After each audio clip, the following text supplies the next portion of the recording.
Hello and welcome once again to the Art in Responsible Innovation series from the Bassetti Foundation. I'm Jonathan Hankins and I have Mireia Bes Garcia from Bristol University and Oliver Langdon from Kilter Theatre with me today. And that rather gives the game away because the topic of conversation is theatre and theatre technique used in responsible innovation and responsible innovation training. And my guests are experts, so without further ado, I'd like to ask them to introduce themselves and fill us in on what they've been doing. Thank you. Thanks. Thanks. Okay. So, as Jonathan said, my name is Mireia. I work in the public engagement team at the University of Bristol. And as part of my job at the University of Bristol with public engagement, we've also started doing some work on responsible research and innovation. And I think it's fair to say that we've always been interested in collaborations with art and artists, and specifically theatre. And it was so that we started collaborating with Kilter. Oli, over to you.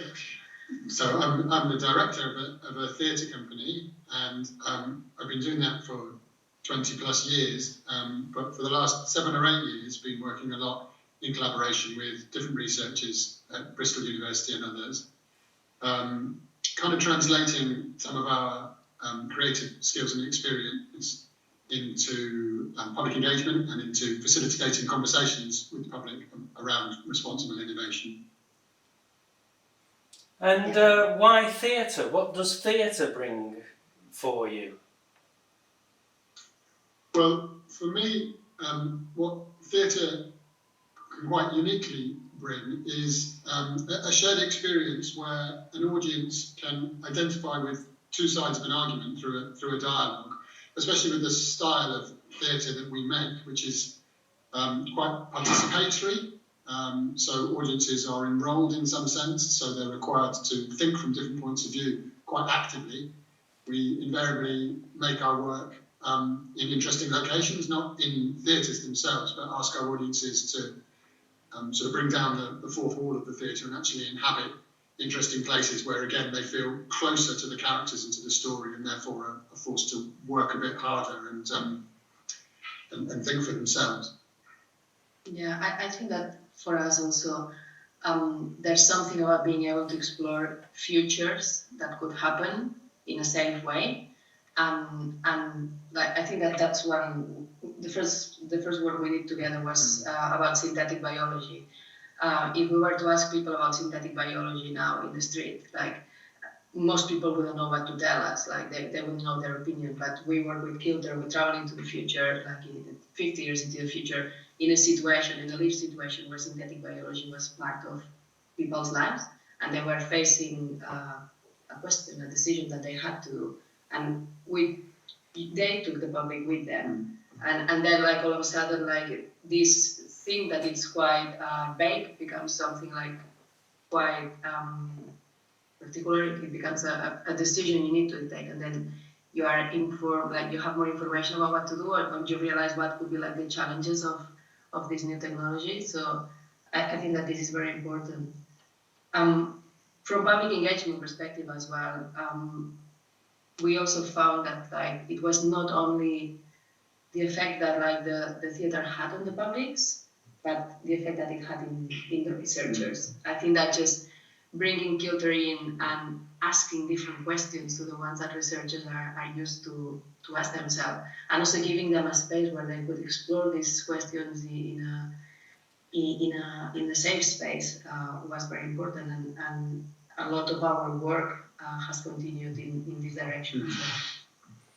So I know that you've been working together for some time, so can you just talk us through the development of how, presumably you in some way represent Bristol University, and how you came to build this project?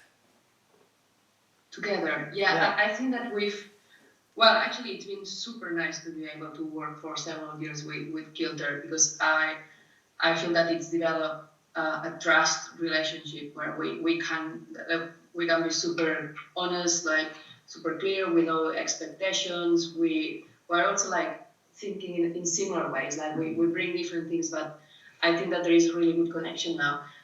It all started with this play on synthetic biology. And from that, like when we realized, hang on, there's something here, not only for the public, but also for the researchers.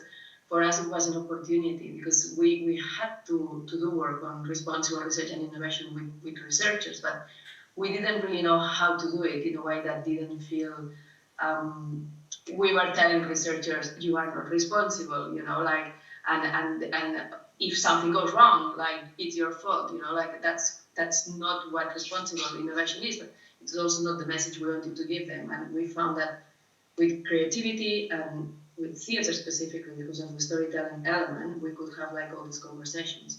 So we've gone from this play on synthetic biology to Kilter coming as residents and working with groups in virtual reality and quantum physics. Then they did some work also like with PhD students, and like the most recent thing we've done is actually develop training for researchers on responsible research and innovation, but it's all done through techniques that come from theatre. And it's not scary, because some people hear theatre and they feel, oh my God, I have to perform. But it is a really good way to make things tangible and people to be faced with decisions, and therefore to start thinking critically about like the impact that the research that we're developing could have in the planet. I think a big part of the discovery that we made quite early and then have built upon is that our collaborative interaction with researchers it is not us coming in, listening to what they do, going away and making a play about it to tell the world, but it's much more of a long-term collaboration, and the process of getting to the play is at least as important, if not more important in some ways, than the play itself. So we want to really work closely in a creative way with the researchers so that they are helping to build something that they really believe in, that is an accurate representation of where they stand, a plausible kind of scenario from the future that they're happy to put their name against. And in kind of that whole creative process, they're networking with each other, they're thinking in new ways, as kind of using our kind of theatre practice, and we're learning a huge amount as well. As Mireia said, I think one project building on top of another, we've become much more expert scientists than I ever would have imagined I would be as a theatre maker at this point in my life. So it's very much a co-production then? Yes, yeah, absolutely. It's a co-production with the researchers. And sometimes along the way we've involved other particular kind of target communities. So the work that Mireia mentioned that we did with VR and quantum, we went into a secondary school in Bristol and we ran a series of weekly workshops talking about responsible innovation and then talking about the futures of VR and quantum, and encouraging the young people to kind of imagine the futures that they wanted to inherit or that they could imagine growing up around them. And their input then became part of the script for the pieces that we did eventually stage. And then the kind of journey of collaboration continues even past that performance, that hopefully there's then a conversation which can continue to go backwards and forwards. And I know that those young people have continued to be engaged with those research fields. And I know in synthetic biology they continue to talk long after the play had happened with a kind of a community, a steering group, in fact, that had grown up from the audiences of the play that we staged. Fantastic. That is the goal, isn't it?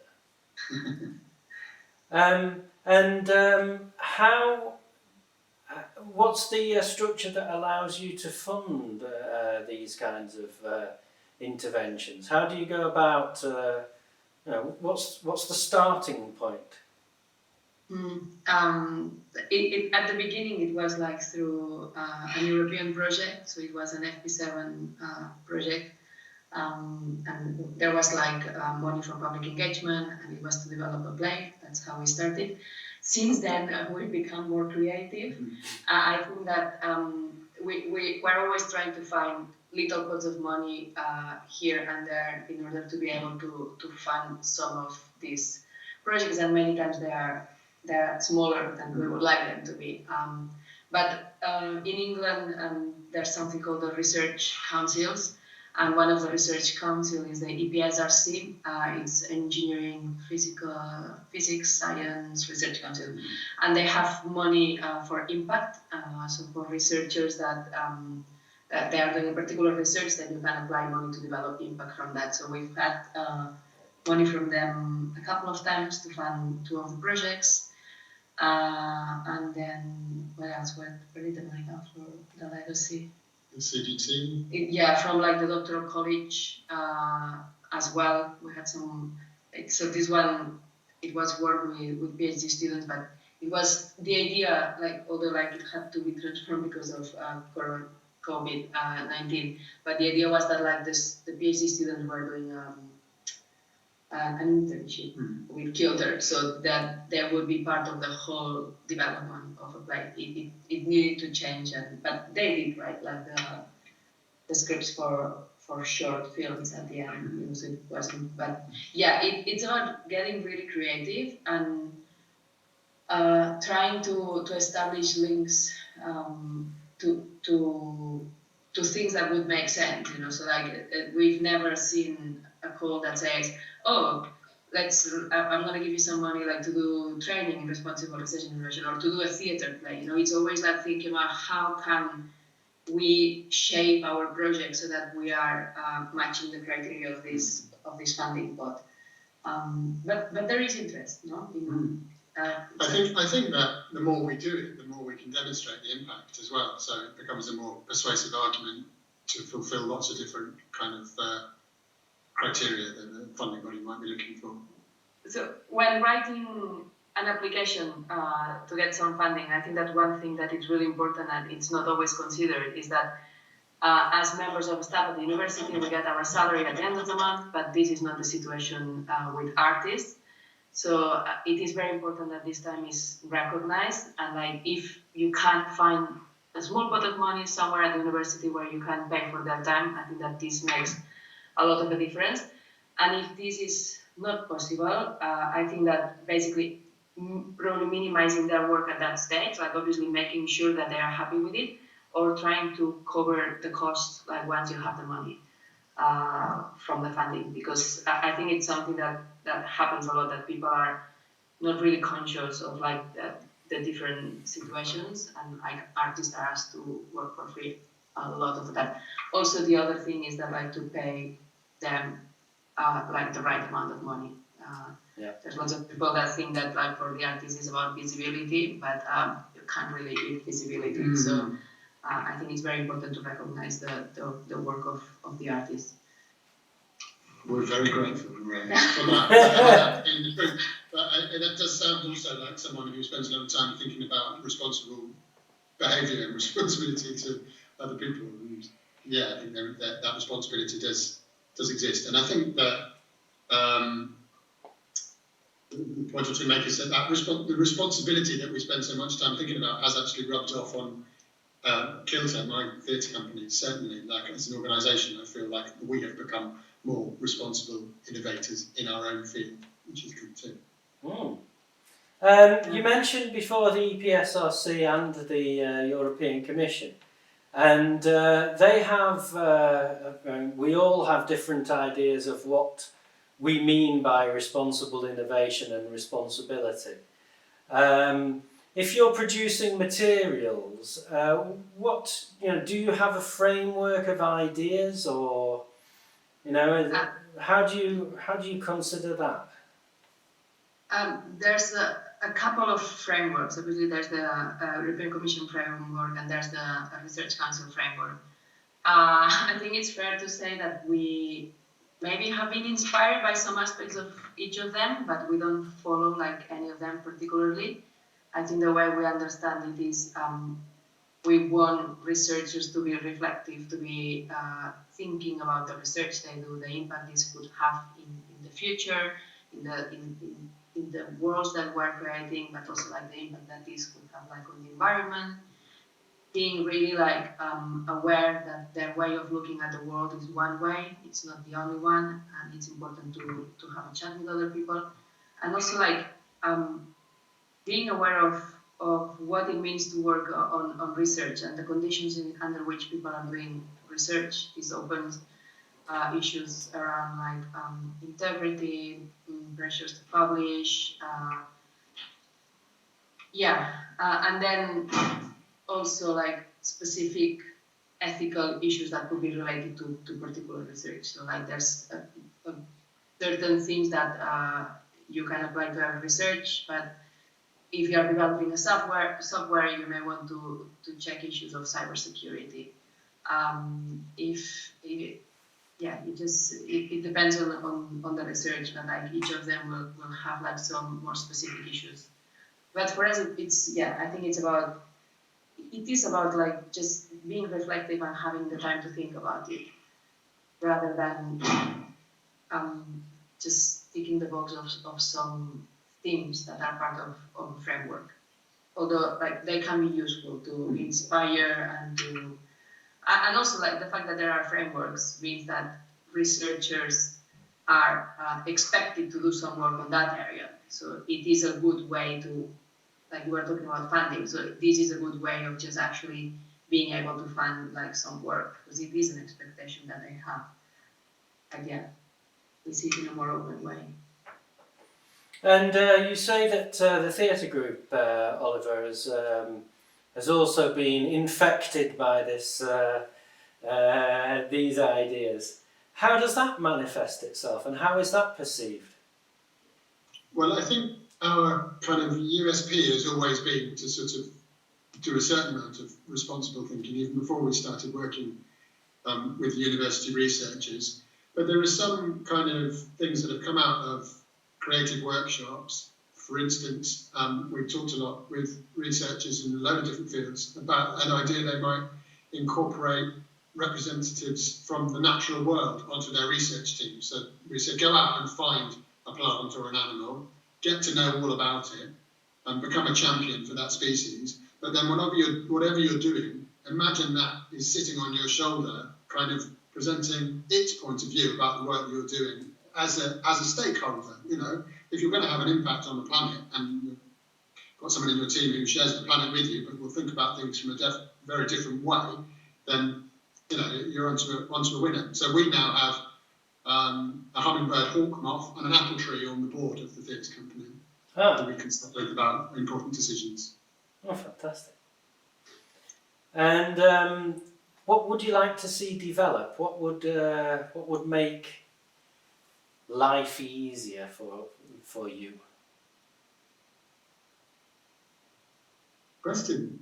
To do more ready funding, more opportunities. I think sometimes there's a persuasive conversation that needs to happen even with the researchers to say that this kind of work does apply to them.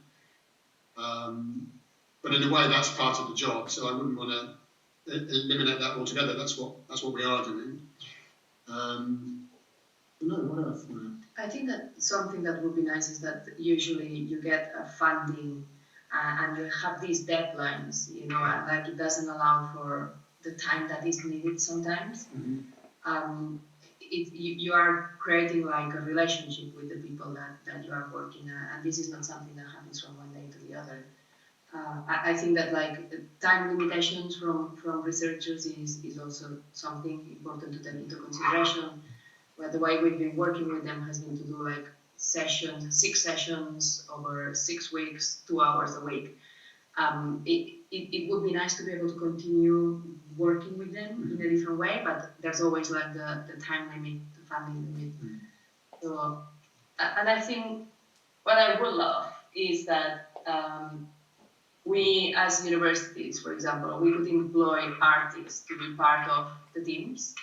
You know, so that it was not like, oh, we have this now. You know, I think that they, like what you were saying about like you're changing your behavior because of this. I think that this has been the same for our team, and I think that having someone that like keeps asking questions from a different perspective would be super interesting, and that this was like a role in the university. I think that, this would be awesome. You know, because like any researcher could go and just like do like a mini project, have a conversation. You Equally, it's important not to become swallowed up by an institution as an artist in residence and you start to speak the same language.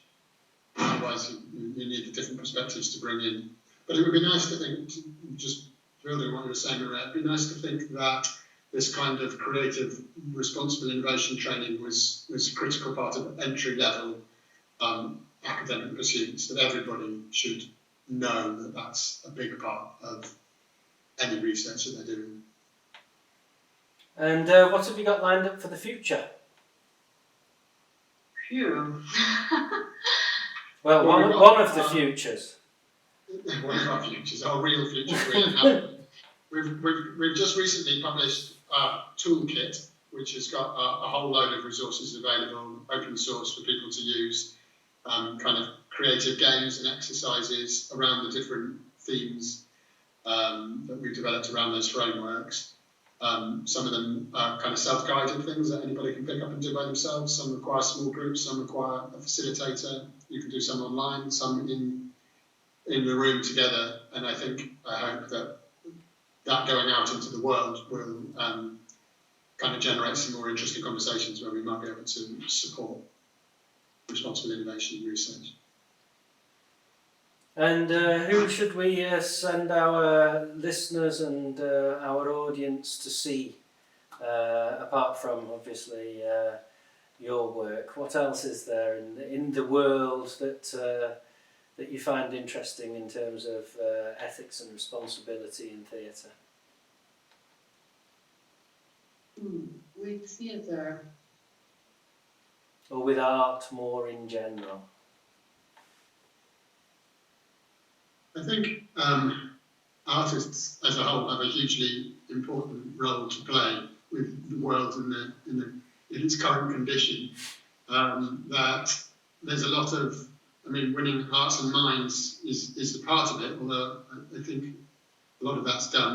The general public are quite motivated, but creative organisations can engage people usefully, can influence behaviour change, and can provide kind of positive routes forward. As we've said already, like a massive part of what we do with Kilter is not linger on sort of doom and gloom apocalypse situations, but to create in our mind's eye positive, sustainable futures that we want to work towards. And so once people have imagined that there's a great place to be on the horizon, then they can start to get in line to make that world come to reality. I think that the way I work and what I encourage people to do is also like to look for things that look interesting, even if you don't have the words responsible research and innovation and science like all together. I feel that like some of the places where I get most inspiration like are not necessarily in the spaces where I usually work. So I've been quite inspired by there's an institution in I think it's in New York. They are called Creative Time, and for a few years they did a Creative Time summit, and all the talks are online. They are recorded, and it's a lot about like social art. I feel that like from social artists there's lots to learn from theater, like from I really like going to like theater festivals or art festivals. Ars Electronica is an interesting one as well.